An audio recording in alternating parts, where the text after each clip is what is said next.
चुनावी अटकलों के बीच बृजभूषण की बेटी ने दिखाए ठकुराइन वाले तीखे तेवर। मैं दूसरी इंदिरा गांधी नहीं, पहली शालिनी सिंह बनूंगी। बयान ने बढ़ाई हलचल, बीजेपी खेमे में आया भूचाल। क्या सच में बृजभूषण की बेटी शालिनी सिंह चुनाव को लेकर कर रही तैयारियां? सोशल मीडिया पर एक वीडियो ने बढ़ाई चर्चा। राजनीतिक खींचतान भी बढ़ी। अब टेंशन में आए बीजेपी समर्थक। नोएडा से लखनऊ तक चढ़ा सियासी तापमान। चुनावी अटकलों के बीच बृजभूषण की बेटी का बड़ा बयान। योगी भी देखकर होंगे हैरान, क्या इस बार नोएडा में ठकुराइन शालिनी सिंह के दिखेंगे तेवर? मैं दूसरी इंदिरा गांधी नहीं, पहली शालिनी सिंह बनूंगी। इस एक लाइन ने उत्तर प्रदेश की राजनीति में नई बहस को छेड़ दिया है, क्योंकि ये बयान किसी आम नेता का नहीं बल्कि बीजेपी सांसद रहे बृजभूषण शरण सिंह की बेटी शालिनी सिंह का है। ऐसे वक्त में जब 2027 के विधानसभा चुनाव को लेकर अटकलें तेज हैं, जब नोएडा से लेकर लखनऊ तक उनके चुनाव लड़ने की चर्चाएं हो रही है, तब शालिनी सिंह ने साफ कर दिया कि वो किसी की परछाई बनकर राजनीति नहीं करेंगी बल्कि अपनी अलग पहचान बनाएंगी। यही वजह है कि उनके इस बयान के बाद राजनीतिक गलियारों में हलचल बढ़ गई। समर्थक इसे नए नेतृत्व का संकेत मान रहे हैं तो विरोधी इसे आने वाली बड़ी राजनीतिक तैयारी का इशारा बता रहे हैं।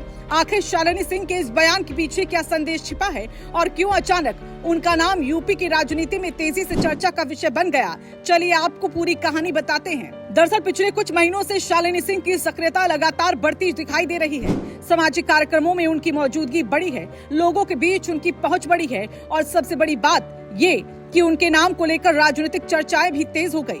खासकर नोएडा सीट को लेकर कई तरह की अटकलें लगाई जा रही हैं। माना जा रहा है कि अगर वो सक्रिय राजनीति में उतरते हैं तो पश्चिमी उत्तर प्रदेश की राजनीति में नया समीकरण बन सकता है। हालांकि अभी तक उन्होंने किसी चुनाव लड़ने की औपचारिक घोषणा नहीं की है, लेकिन जिस तरह से उनके बयान सामने आ रहे हैं उससे इतना साफ जरूर है कि वो अपनी राजनीतिक जमीन तैयार कर रही है।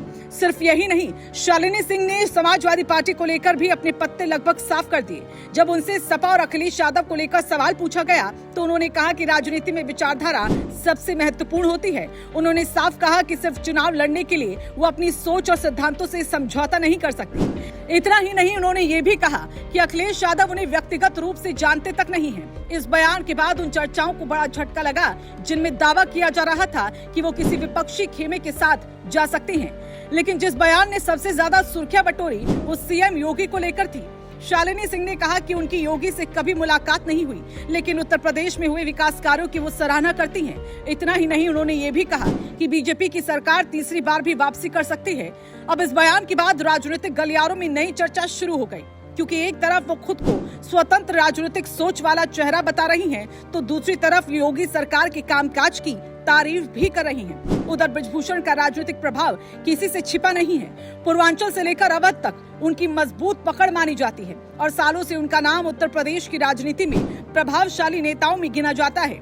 ऐसे में जब उनकी बेटी का नाम लगातार सुर्खियों में आ रहा है तो स्वाभाविक तौर पर लोगों की नजरें भी उन पर टिक गई है। खासकर ठाकुर समाज में भी उनके नाम को लेकर चर्चा बढ़ती दिखाई दे रही है। अब सवाल यही है कि क्या ये सिर्फ एक बयान था या फिर 2027 की राजनीति का पहला संकेत?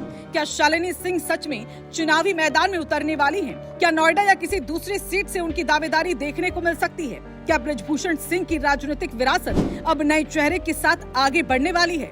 फिलहाल इतना जरूर है कि मैं दूसरी इंदिरा गांधी नहीं, पहली शालिनी सिंह बनूंगी वाली एक लाइन ने उन्हें अचानक राजनीतिक चर्चा के केंद्र में ला दिया। आने वाले दिनों में उनकी सक्रियता और बढ़ती है या नहीं ये समय बताएगा, लेकिन इतना तय है कि उत्तर प्रदेश की राजनीति में अब शालिनी सिंह का नाम सिर्फ किसी बड़े नेता की बेटी के तौर पर नहीं बल्कि एक संभावित राजनीतिक चेहरे के रूप में भी लिया जाने लगा है। यही कारण है कि उनका हर कदम और हर बयान अब सियासी गलियारों में बड़ी खबर बनता जा रहा है।